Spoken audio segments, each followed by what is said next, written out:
अस्सलाम वालेकुम जी, मेरा नाम डॉक्टर अरसलान है और आज आपके साथ एक बहुत ही बेसिक टॉपिक रूटीन का जो मसला है आँखों के हवाले से वो मैं डिस्कस करूँगा।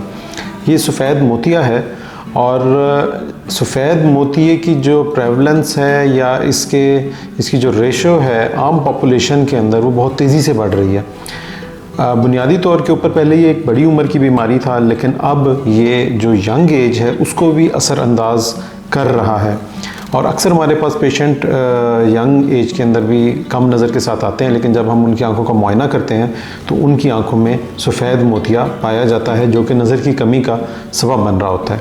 इसकी जो बुनियादी वजूहात हैं उनमें हमारी जो डेली रूटीन है, एक्सरसाइज का ना होना, डाइटरी हैबिट या अच्छी खुराक का इस्तेमाल ना करना, खुराक के अंदर जो चीज़ें इस्तेमाल होती हैं उनका अच्छी क्वालिटी का ना होना, ये तमाम चीज़ें वजह बनती हैं सफ़ेद मोतिये के बनने की। और साथ ही साथ चूँकि ब्लड प्रेशर और शुगर अब वो यंग एज के अंदर भी लोगों को इफ़ेक्ट कर रहा है, तो इसी की वजह से सफ़ेद मोतिया भी तेज़ी से जो यंग लोग हैं उनको असरअंदाज कर रहा है। एक बहुत ज़रूरी चीज़ जो मैं अपने नाज़रीन के साथ यहाँ शेयर करूँगा, एक बहुत बड़ा मिसकॉन्सेप्शन है जिसको मैं यहाँ क्लियर करना चाहता हूँ, वो ये है कि सफ़ेद मोतिये के बारे में लोगों का ख्याल ये होता है कि वो आँख में कई किस्म की अलामात या मसले पैदा करता है, जैसे कि दर्द, ख़ारिश, इरिटेशन, पानी का आना, सुर्खी, खिंचाव की कैफियत। ये तमाम चीज़ें याद रखिए सफ़ेद मोतिये की वजह से नहीं होती हैं। सफ़ेद मोतिया सिर्फ़ और सिर्फ एक ही अलामत पैदा करता है और वो है नज़र की कमी। नज़र की कमी जैसे जैसे सफ़ेद मोतिया बढ़ता जाता है आहिस्ता आहिस्ता बढ़ती जाती है और ये भी याद रखिए कि ये एक ग्रेजुअल या मुसलसल होने वाला आहिस्ता आहिस्ता बढ़ने वाला प्रोसेस है। यकदम से सफ़ेद मोतिया ना तो हो सकता है और ना ही यकदम से आपकी नज़र को बंद कर सकता है या गिरा सकता है। अगर कोई ऐसी अलामत आप महसूस करते हैं तो उसके लिए वजह कोई और हो सकती है जिसके लिए आपको फौरी तौर पे डॉक्टर को चेक कराने की ज़रूरत है।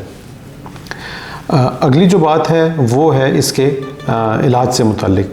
अगर आपका सफ़ेद मोतिया तशीख़ीस हो चुका है तो आप अपने किसी भी करीबी अच्छे डॉक्टर से आँख का मुआयना करवा कर सफ़ेद मोतिये का जल्द अज़ जल्द इलाज करवा लें। बहुत सारे हमारे पेशेंट्स जो हैं इस प्रोसेस को डिले करते हैं, उसकी एक ही वजह होती है कि उनके जहन के अंदर सफ़ेद मोतिये के मुताल्लिक काफ़ी सारे खदशात पाए जाते हैं और उनका ख्याल ये होता है कि हमारे आसपास किसी जानने वाले ने आँख की सर्जरी करवाई थी और आँख डैमेज हो गई थी। ऐसा नहीं होता है। आप इस चीज़ का ख्याल रखें कि आप अच्छे आई सर्जन का इंतखाब करें। अपने आसपास जो भी आपके मुताल्लिका कोई क्वालिफाइड और प्रॉपर आई सर्जन है उनको चूज़ करें, उनके पास जाएं, आँख का मुआयना करवाएं और चंद मिनट का एक पेनलेस प्रोसेस है जिसमें से गुज़र के आप अपनी नज़र को मुकम्मल तौर के ऊपर बहाल कर सकते हैं। जो सबसे अच्छी बात है सफ़ेद मोतिये के ट्रीटमेंट की, जो आप टाइम के ऊपर इसका ट्रीटमेंट करवाते हैं, वो यही है कि इसमें आपकी 100% नज़र बहाल हो जाती है। इसके लिए जो असल चीज़ है वो ये है कि आप अच्छे डॉक्टर के साथ साथ अच्छे लेंस का भी इंतखाब करें जो कि मदद करेगा आपको आपकी नज़र की बहाली के अंदर। हम अपनी नेक्स्ट वीडियोस के अंदर इस प्रोसीजर और उसके मुताल्लिक होने वाली जो कॉम्प्लिकेशंस हो सकती हैं या जो मसले पैदा हो सकते हैं और लेंस का इंतखाब किस तरीके से करना है उनके बारे में भी आपको बताएंगे। थैंक यू, शुक्रिया बहुत बहुत।